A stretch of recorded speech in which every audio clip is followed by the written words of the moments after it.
Hi everyone, this is Greg, and in today's video, we're going to be focusing on fire preparedness or fire prevention.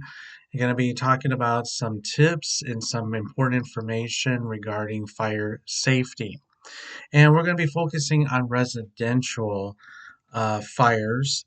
And another video, we'll talk about business preparedness when it comes to fire preparedness. There are three things that a lot of the local fire departments in the U.S. Fire Administration, and actually I've done some researching, and a lot of the other countries have this issue as well. And there are three main causes of fires. These are like big percentages, and that is smoking, careless smoking, cooking, and even chimney fires, especially during the winter time. And there's other fires that can also be caused by, kids playing with matches, the candles, knocking over, space heaters, the electrical, but mainly smoking. Number one, number two would be cooking, and number three would be the chimney. May not be exactly that order, but those are the three main ones. And today we're going to be focusing on how to prepare your home for fires. And I will have information down at the bottom, like I've been doing the last few videos, in the comment section, and also check out my Facebook page as well. Um, got some notes here, just gonna go over a little bit of things. And when it comes to space heaters we normally use during the winter time, and it's either for extra heat that the heater may not hit in certain areas of the rooms, or we don't even have a heater. And space heaters are the ones that tend to cause one of the big fires outside of the three that I was talking about, which falls into electrical.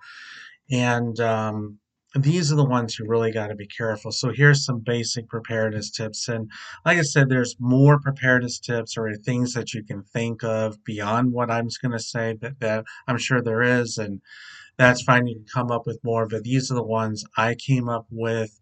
I've done some researching, and again, a lot of it's just common sense. When it comes to space heaters, you want to make sure it's located about 3 feet from any kinds of drapes, curtains, and even furniture. And if you're near like dining room tables, that also includes like the tablecloths, or if you have towel racks, away from those as well. So again, a good space would be 3 feet from anything that can burn from these space heaters. Also, when you have a space heater, you want to make sure it's in an upright position. You get some that sit on the floor, that might be on a stand, or you might have to put it on a desk or a table. Make sure that it's not sitting on the edge. You want it kind of in the center. And another thing is you want to make sure that the whatever you're standing on it's sturdy. That's not wobbly like a broken leg or a loose leg of a table. Um, Make sure you plug the space heater into the wall. They don't recommend you plugging it into like a surge protector or one of those electrical strips. And always turn off your space heater when you're not in the room or you're going to be gone from your residence for a long period of time. Candles. We love candles, especially when it comes to Christmas time. I enjoy the candles that are scented. So every once in a while, I go around and light my room or my house with scented candles. And we use candles for birthday parties. We use candles for, like I said, during the holidays, and just candles for the fun of it. Just have a nice image, especially at night when you turn off the lights. But you also need to be careful of that. Um, Make sure when you leave the room, you extinguish your candles. Do not, leave the candles unattended when you leave the room for an unexpected long time or leave the house. Make sure you extinguish those. Make sure they are in a sturdy holder. I know some of them are in holders without any kind of glass, and they, make sure they're sturdy enough so somebody hits the table, doesn't fall off or fall over and roll onto the floor, which can now turn into a fire, or roll into a trash can again turn into a fire. So you want to make sure they're sturdy in the holders. And I recommend having in those glass candle holders. And some of them are actually made into that, like Yankee candles that you can get at the store. Those are nice as well. Um, Make sure candles are away from any materials that may burn, like cardboard, cloths, paper, plastics, styrofoam, etc. Um, Again, when you do those candles, especially if they don't are not in a container, glass container, make sure it's away from everything because every once in a while, not only can it fall over or get knocked over, every once in a while you may get a gust of wind because somebody walked right by, and that flame, I've seen the flame kind of looks like it's shooting out, and it can shoot out a little bit and then hit something, and that would be kind of bad. Cooking. Again, one of our main fires is cooking. Always keep an eye on your food while you're cooking, either in the stove or the oven. And even if you use a one of those crock pots, when you are finished cooking, make sure you turn off the stove and the oven, especially when you're leaving for the room. That way it doesn't heat up and cause something, or actually not even, not like a child even, come in and get burned because you left the stove on. You don't want that to happen either. Be cautious while working around oils and grease. It can overheat and turn into a grease fire, and I will have a video about that if when that does happen, what's the right procedures for that. And keep the area around the stove and ovens clear from oils and food. I know we're all in a hurry, we're always kind of like lazy, and we do not take the time to clean our ovens and stoves. And what happens is, just like a chimney, that stuff starts building up, and in an oven, I've actually had it where food gets dropped in there and I'm like, oh, I'm just going to clean it up later and I'll get to it. Then that time comes and I'll get it to later. And I just keep putting it off. And all of a sudden you put a pizza in there or something and you start, what the heck is that smell? And it's like something's burning in there. And, um, and it can be, something as simple as just food. That's usually what it is. Or it could be grease from something that you had in the oven. And if you ain't careful, that will turn into a flame, and then you got an oven fire. And that does happen. So, again, that's one of the reasons why cooking is one of those top things when it comes to causing house fires. Another big one I mentioned was chimneys. And and I know I used to live up in northern Wisconsin and I was on the Red Cross, and majority of my responses were house fires and they were caused by chimneys. And we get into a habit where, oh, it's okay. I'll clean it later. I won't get it clean until next year. When I light up the fireplace, it will take care of its own. It will clean itself out. No, it doesn't. Soot and debris will build up inside that chimney. I use this term, think about your arteries or your veins in your body. And over time, it starts clogging up. That's what causes a blood clot. And when you get a blood clot, what happens? You could end up with a stroke, you could end up with a heart attack. Well, that's the same exact thing as a chimney. That soot builds up inside, and what happens with the smoke and everything, it doesn't know where, it has nowhere to go. So it's either going to kind of build up inside, in the chimney from the smoke that comes back out as carbon monoxide, or you may have flames shooting back out. So that's why you got to make sure your chimneys are cleaned. And I recommend, getting in contact with your local chimney cleaners. They're professionals. They know what to do. They'll go inside, inspect your fireplace. They'll inspect your chimneys. They'll go in there, take a look. They'll clean it.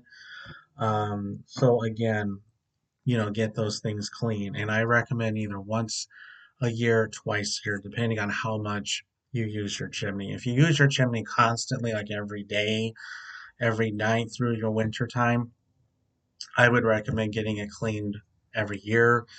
If you only do it so often, like 5 times a year or whatever, then I probably would wait about 2 years. But please, please clean that. I cannot stress that enough.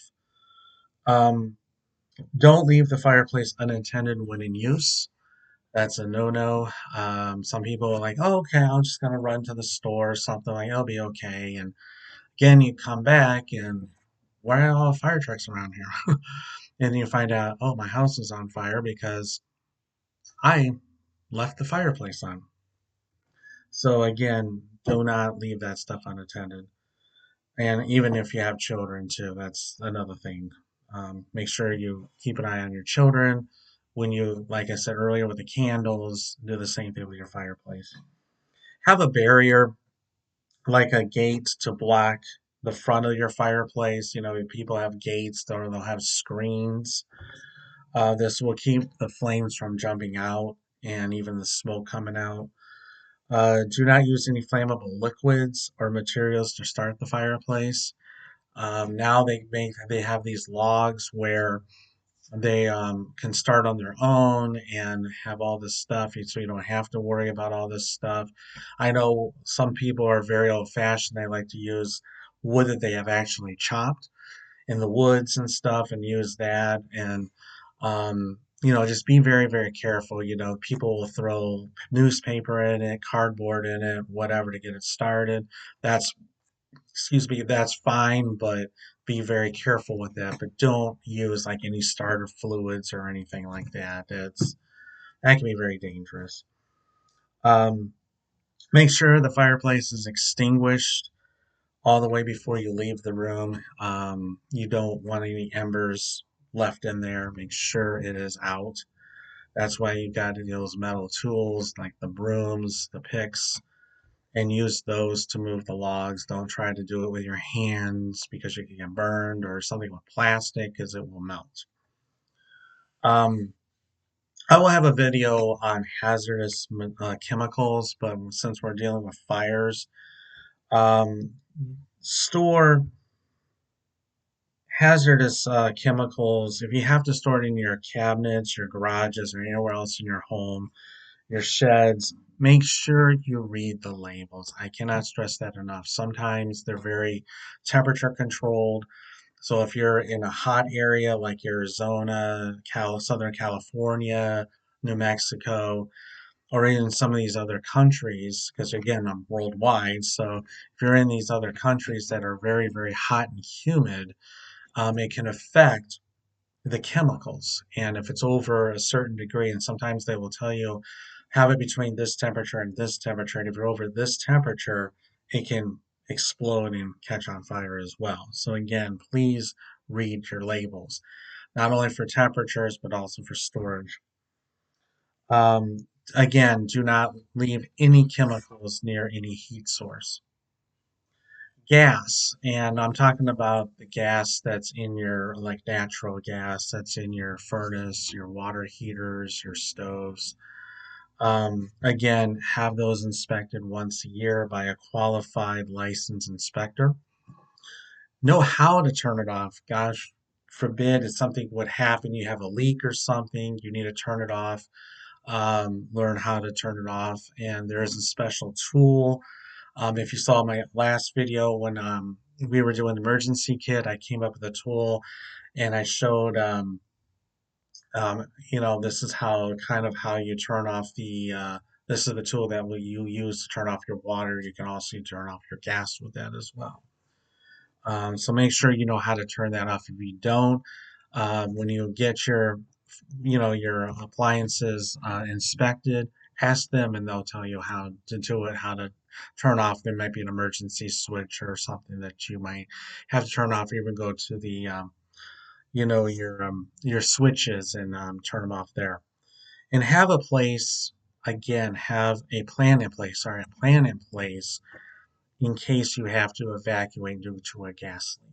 And again, you start smelling gas, or you feel starting getting headaches that's unusual, feel woozy, nauseated.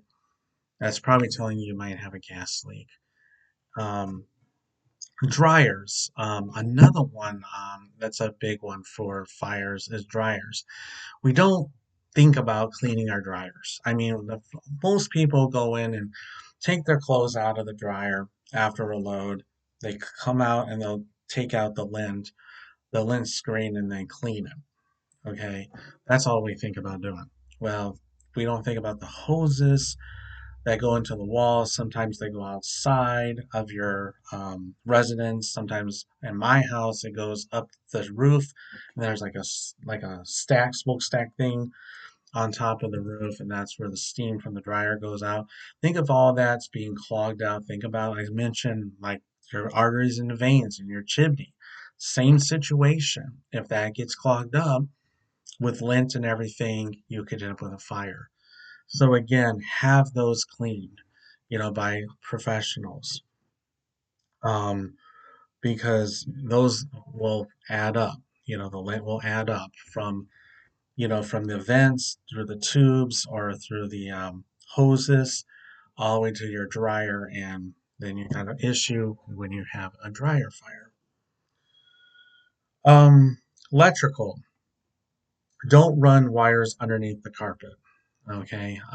Nowadays, with everything is wireless, so thankfully we don't have to worry about that. I know back in the 80s and early 90s, if you wanted cable in one room to another, instead of drilling holes to the walls or going over the doorways, we used to run it under the carpets.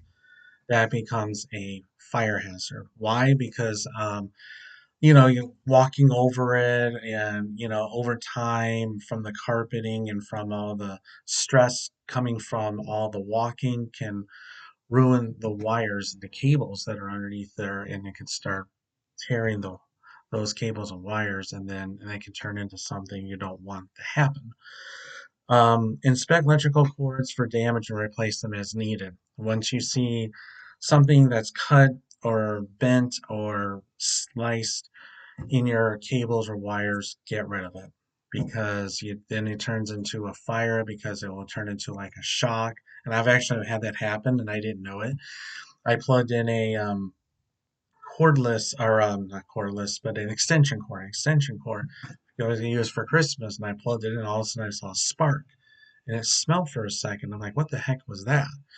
Well, I didn't inspect it, I didn't check it out, and I noticed there was a kind of a break or a splint into the cord, and boy, that could have been a problem. So I immediately unplugged it and threw it out. So again, take a look at that stuff. Don't overload electrical outlets. That can cause electrical fires. I know we get all crazy with Christmas, and I use Christmas because that's a good time that we use, extension cords. We overload our circuits, and we put things all outside, and lights and figurines, and Christmas to me, it just seems like that's when we usually use a lot of electricity and use a lot of wires. So again, make sure you check those right before Christmas. And don't overload the power strips. And what those are, those surge protectors. Some people like to have, a strip, and then you'll get another strip, you can plug it into another strip, and then plug it into another strip, and then you take all your appliances, and then it's like this big row of strips, electrical strips, and the next thing you know, you can end up overloading your circuits, and that can cause a fire. Miscellaneous, and again, I'll have some videos in the future about this. Again, place smoke detectors. Again, this is preparedness now. Continuous preparedness. Place smoke detectors and a carbon monoxide alarms throughout your home. Um, Upstairs, downstairs, basement, attic. Place fire extinguishers throughout your home, especially in the kitchen or areas where a fire can occur. Um, I know this sounds weird, but especially if you're out in dry areas out west, trim branches away from your home and bushes. And they recommend 30 feet from your home, just in case if you're in those areas that we see a lot in California, or if you're in California, you know what I'm talking about, forest fires. And if you got trees and branches nearby that are on fire and they're on top of your house, chances are your house is going to go with it. So you want to make sure those branches and bushes and everything are trimmed so that prevents that from happening. Store firewood. I know we love to store firewood outside. It can be right and always near our house, so we don't have to walk 10,000 feet out, in the snow, out in the cold. We want to be right close to our house, but they recommend 30 feet from your house. Because again, if something happens to your house, it catches on fire, those logs are going to go with it, or the logs may go first and then your home, and then you're in trouble. You don't want to keep feeding the fire. And never use a stove or oven to heat your home. I know a lot of people do this that don't have heaters or don't want to use a space heater. Do not do that because, again, that becomes a carbon monoxide issue. And again, I'll have videos in the near future talking about smoke detectors, fire extinguishers, carbon monoxide detectors, and other things that I mentioned, and we'll start breaking it down. I hope you enjoyed this video. This was just a brief information on fire prevention or fire preparedness. And again, stay tuned for more videos that relate to this topic.